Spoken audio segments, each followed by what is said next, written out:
Assalamualaikum warahmatullahi wabarakatuh. Selamat berjumpa kembali di YouTube channel Adroni Haji Amin. Jangan lupa tombol subscribe dan bunyikan lonceng untuk mendapatkan notifikasi video-video berikutnya. Sahabat dan pemirsa yang saya cintai, kali ini kita memasuki serial Mengintip Indahnya Surga bagian ketiga. Di dalam buku Jinanul Khuldi Na'imuha wa Kusyuruha wa Huruha karya Syekh Mahir Ahmad As-Sufi diuraikan di antaranya keistimewaan orang-orang fakir mukmin yang diutamakan Allah Subhanahu wa taala untuk mendahului masuk surga daripada orang kaya. Rasulullah bersabda, "Takutlah kalian kepada Allah terhadap urusan orang-orang fakir, karena Allah berfirman pada hari kiamat, di mana orang-orang pilihan dari makhlukku?" Malaikat menjawab, "Siapakah mereka wahai Rabb kami?" Allah berfirman, "Orang-orang fakir yang bersabar dan ridha dengan takdirku. Masukkan mereka ke dalam surga." Beliau melanjutkan, "Maka mereka pun masuk ke dalam surga. Mereka makan dan minum, sedangkan orang-orang kaya dalam kebingungan karena menghadapi hisab."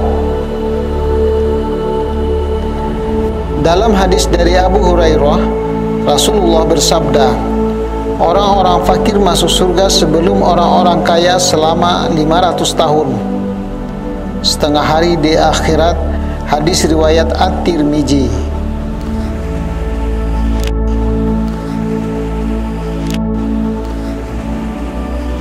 Mungkin sahabat dan pemirsa yang saya cintai bertanya-tanya, apa keutamaan orang-orang fakir sehingga lebih dahulu masuk surga daripada orang-orang kaya?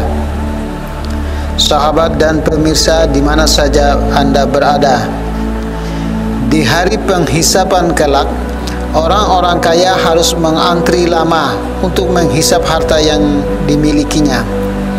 Dalam proses penghisapan mereka disibukkan dengan pertanyaan mengenai harta yang dimilikinya, yaitu pertanyaan dari mana harta didapat dan kemana harta digunakan. Sedangkan orang-orang miskin tidak perlu berlama-lama untuk menghisap harta benda yang dimilikinya. Hal inilah yang menjadi salah satu keutamaan orang-orang fakir sehingga mereka mendahului masuk surga sebelum orang-orang kaya. Meski hadis di atas tidak berlaku secara universal, karena ada juga di antara orang-orang kaya yang bersyukur, berzikir, ahli ibadah, dan bersedekah. Bagi mereka, karunia besar mereka adalah senantiasa dalam ketaatan dan ibadah.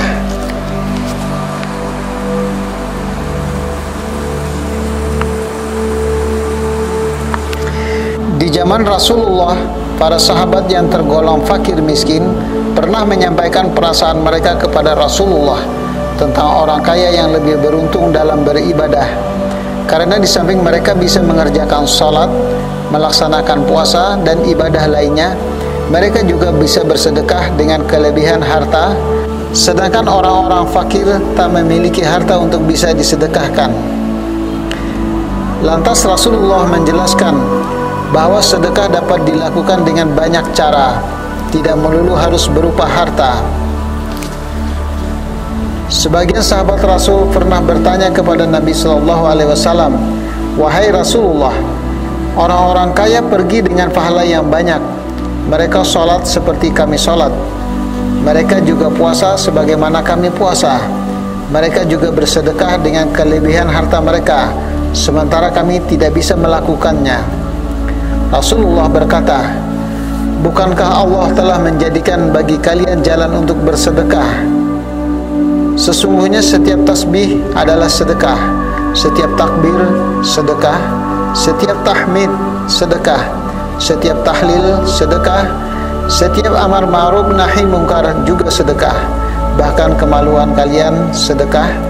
Sahabat bertanya, "Apakah berpahala bila kami menyalurkan syahwat?" Rasulullah menjawab, "Bagaimana pendapat kalian bila hal itu disalurkan pada jalan yang haram? Bukankah berdosa?" Demikian pula bila disalurkan pada jalan halal, maka akan mendapatkan pahala. Hadis riwayat Muslim.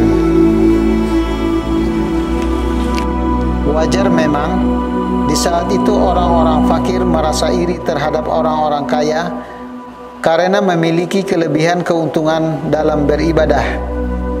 Namun sebenarnya hal-hal yang perlu disyukuri oleh orang-orang fakir adalah mereka memiliki banyak keutamaan dibandingkan orang-orang kaya.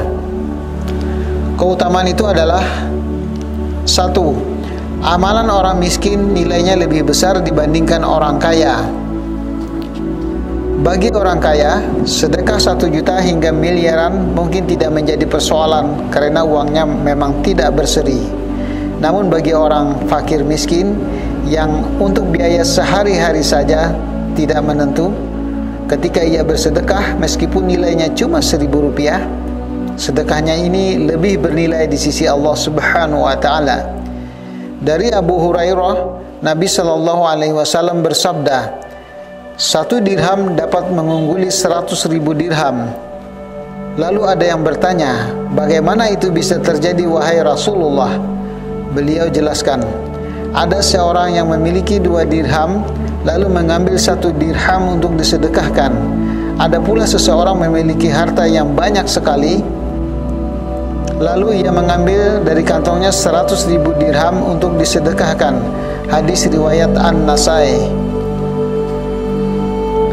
Keutamaan yang kedua, orang miskin banyak menghuni surga. Ternyata surga banyak dihuni oleh orang-orang yang tergolong miskin. Hal ini tidak terlepas dari banyaknya orang kaya namun berbuat kikir dan sombong. Rasulullah bersabda, maukah kuberitahu pada kalian siapakah ahli surga itu? Mereka itu adalah setiap orang yang lemah dan dianggap lemah oleh para manusia, tetapi jika ia bersumpah atas nama Allah, pasti Allah mengabulkan apa yang disumpahkannya. Maukah kuberitahu pada kalian siapakah ahli neraka itu? Mereka adalah setiap orang yang keras, kikir, dan gemar mengumpulkan harta lagi sombong. Hadis riwayat Bukhari.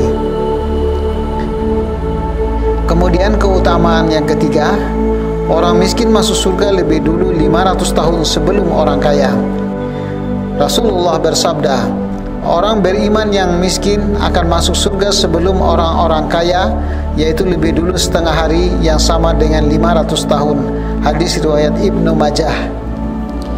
Yang keempat, berkah doa dari orang miskin.